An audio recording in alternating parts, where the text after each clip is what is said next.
Alright, so I'm gonna show off the new AliExpress cycle, and I'm gonna try to start by actually getting it, and then explain it in detail, because it's pretty tight, so I can't really stop to explain things as they're happening.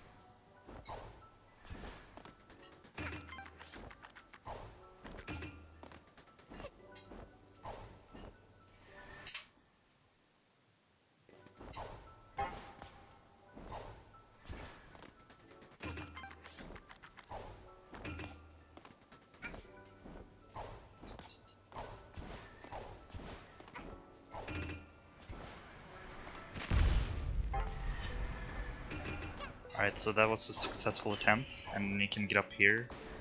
You can TSJ off of this block by going far enough out. That wasn't far enough.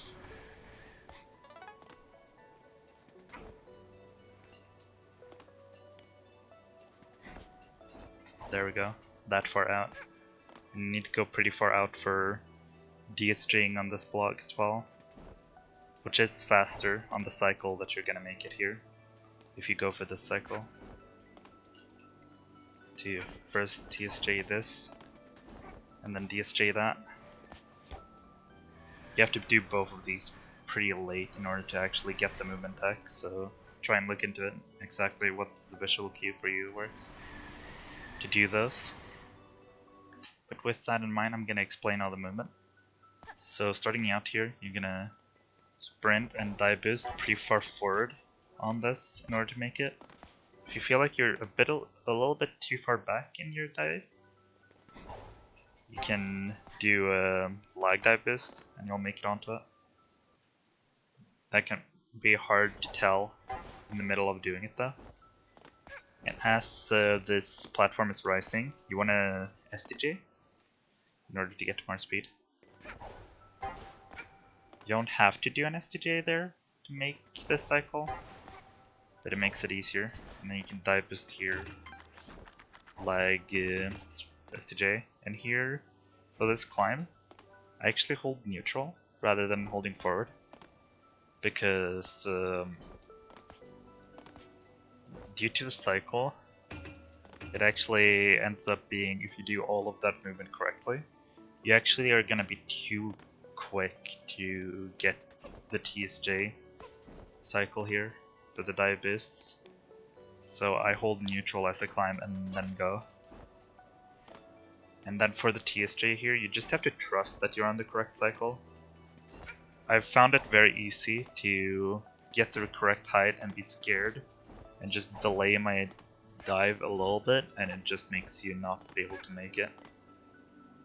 You can also lag TSJ, which I'm really bad at.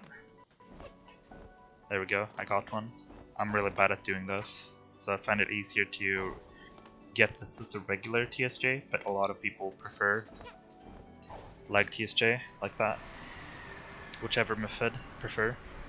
You just get up here and you dive boost on these.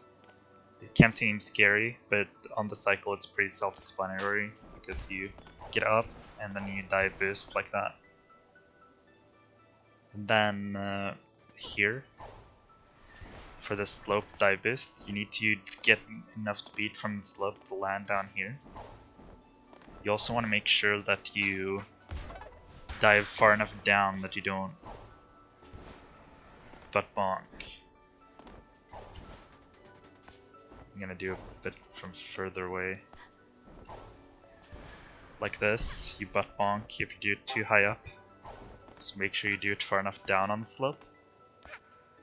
And the thing about sloped dive boosts you need to think about is that you can't dive boost right away. The thing that gets you the speed from a sloped dive boost is to wait a few frames to allow HatKit to build some speed on the slope before doing the dive boost. Like that. If you just dive boost right away, you won't get nearly enough speed. to make it over. Another way you can do a pretty fast ISAT lag shot, if you don't go for this fast cycle, is to, from here, time your ISAT so you can ISAT slingshot off of that part of the panel. Or do this. You have to time it with when it turns though. I've only gotten it once ever. It's really inconsistent in my opinion. I know Username used to go for it, but it's pretty bad, so I wouldn't recommend this one. I would just recommend using the panels on these two cubes that looks like this.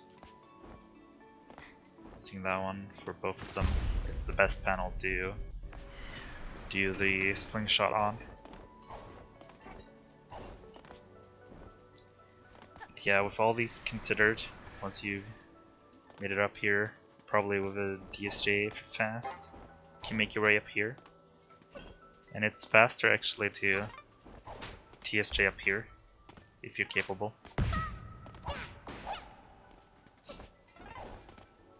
If not, just